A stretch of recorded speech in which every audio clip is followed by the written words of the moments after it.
speech of Mr. E.H. Muiba, Chief Political Negotiator and General Secretary, Atok Leoncher, National Socialist Council of Nagaland, NSCN, Government of the People's Republic of Nagaland, GPRM, on the occasion of the 79th Naga Independence Day celebration at Council Headquarters, Hebron, 14th August 2025. Countrymen, let us give glory to our Almighty God for sustaining the Naga nation and giving us courage to assert our political rights as a nation. The brutal truth of history is painful to us as we commemorate the 79th Naga Independence Day on this day, 14th August 2025. We are being oppressed and suppressed by the invading nations, India and Burma. Nagaland declared independence one day ahead of India, and tomorrow India is celebrating her 79th Independence Day. This is the brutal truth of history. The painful irony is that we have to fight for the historical and political rights that have touched 79 years today. Countrymen, the indelible records of history mention how the political separation of the Nagas started in the most inhuman manner under the first Prime Minister of India, Jawaharlal Nehru. He abhorred the very idea of Naga people's political assertion to exist as an independent sovereign nation. To achieve his aggressive control of Naga political movement, he blatantly introduced the Draconian Act, Armed Forces Special Powers Act, AFSPA, 1958, to suppress the political rights of the Naga nation. The world condemned this Draconian Act, but government of India had been defiant throughout, today and yesterday. Naga people have proved Jawaharlal Nehru wrong in crushing the Naga's right to live as a sovereign independent nation. Let us thank God for giving us the enduring patience and strength to maintain our position as upright people in defending our sovereign identity. Countrymen, today as we commemorate the 79th anniversary of Naga Independence Day, let us recall how the ingoing Indo-Naga political talks started. This happened on account of the realizations and recognition of the Indo-Naga conflict as a political conflict. The credit for this honesty of admitting the historical truth is the then Prime Minister of India, P.V. Narasimha Rao. It was on 12 June 1995 in Paris, France, when he told the NSCN leadership, "I believe in political solution. We must solve through political talks." This statement was a turning point as NSCN leadership took note of his approach as the unfolding development showed up eventually. Ceasefire between the NSCN and Government of India was declared on July 25, 1997 to pave the way for political talks. Finally, the formal talks started on 1st August 1997 based on the following principles. Number one, the talk would be unconditional. Number two, that the talks would be at the highest level, that is, at the prime ministerial level.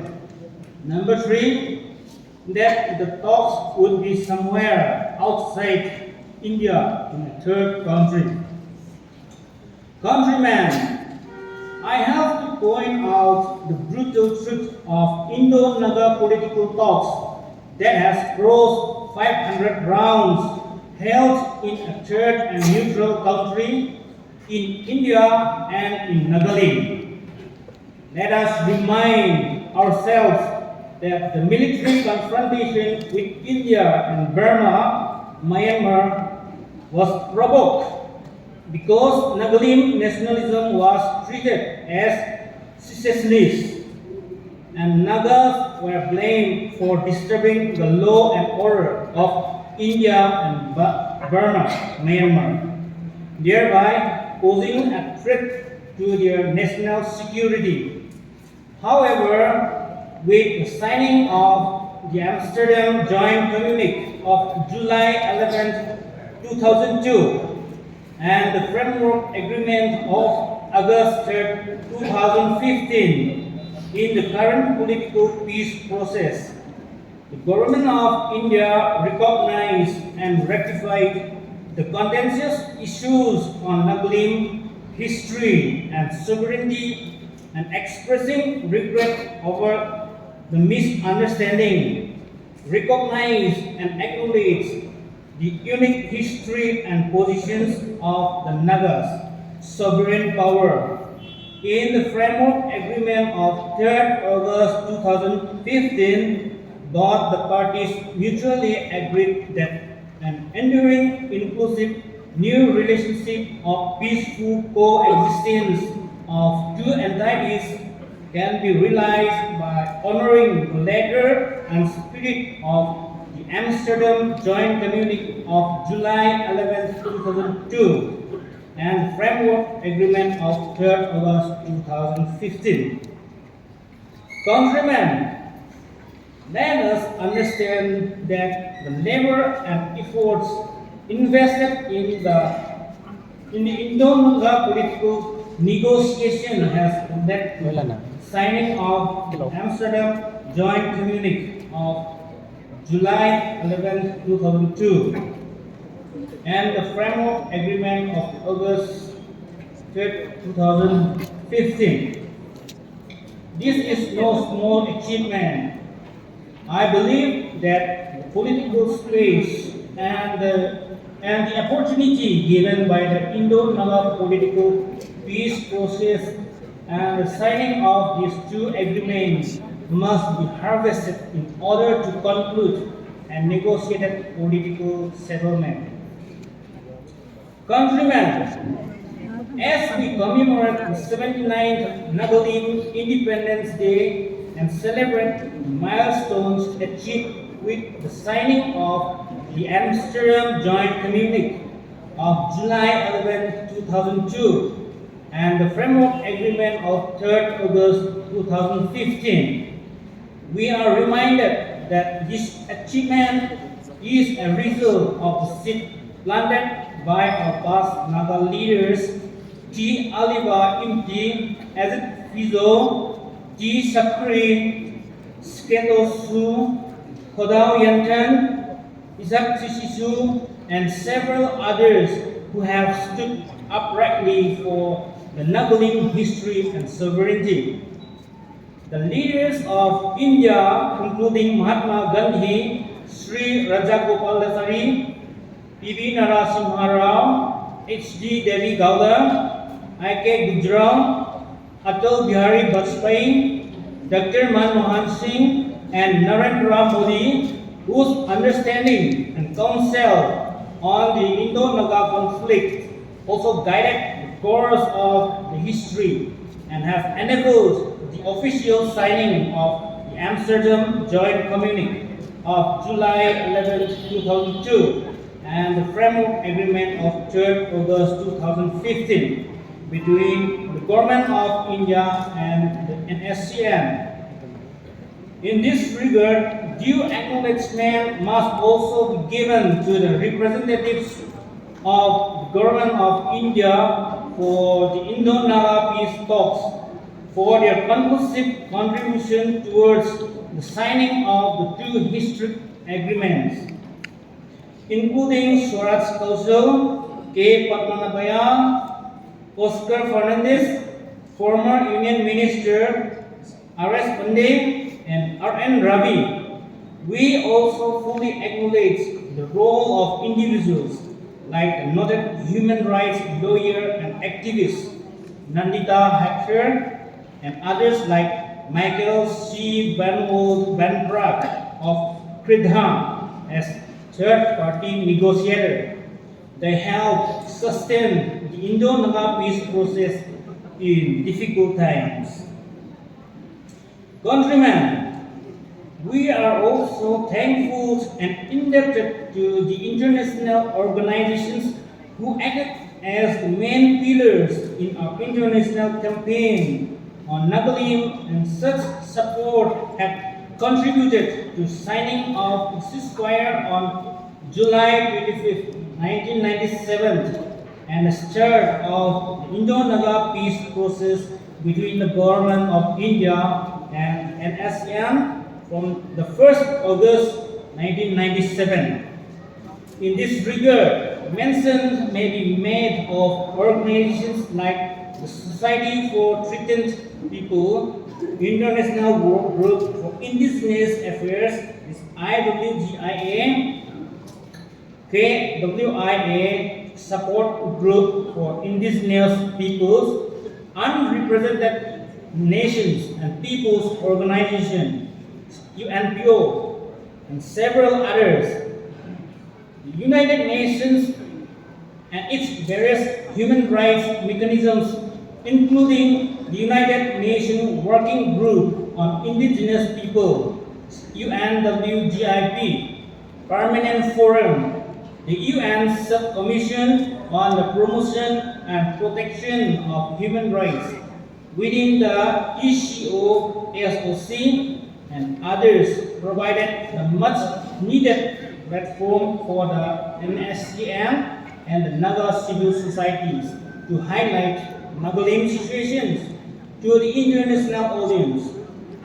The NSCN becoming the UNPO member on January 23, 1993 was momentous and groundbreaking. Today, the Nagalim national flag stands proudly in the institutions that support human rights and self-determinations of nations and peoples.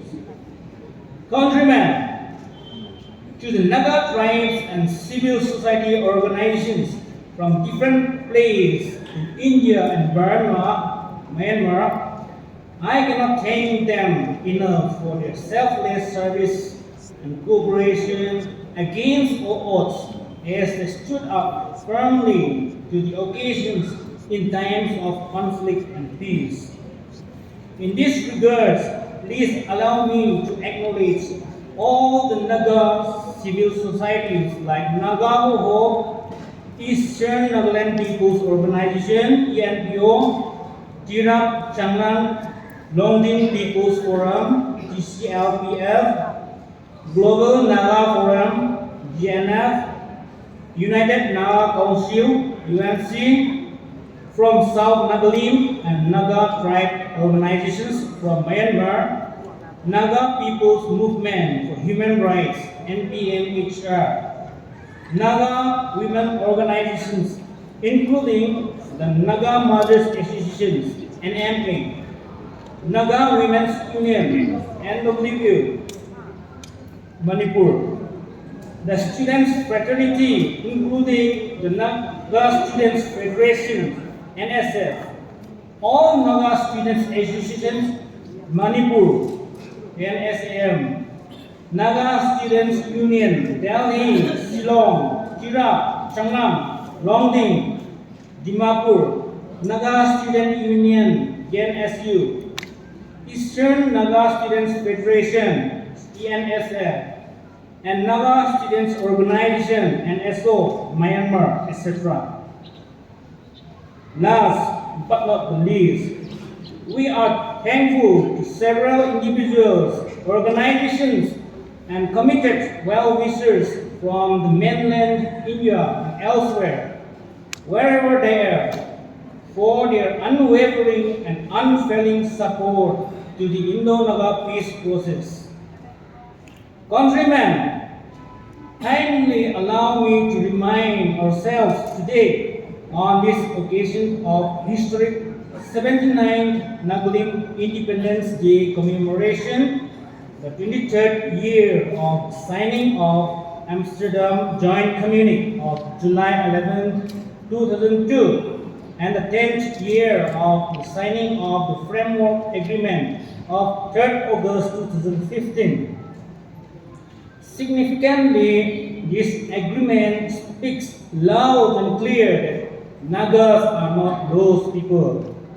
We have our history and we have our sovereign rights. We will stand by our precious, unique history and sovereignty, whether it is today or tomorrow.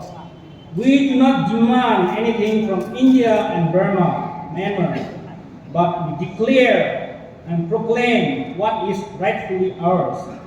That is why the Nagalim unique history, our territory and sovereignty, Nagalim national flag, Nagalim national constitution, Yajabo, and integration of all Naga contiguous areas are non-negotiable.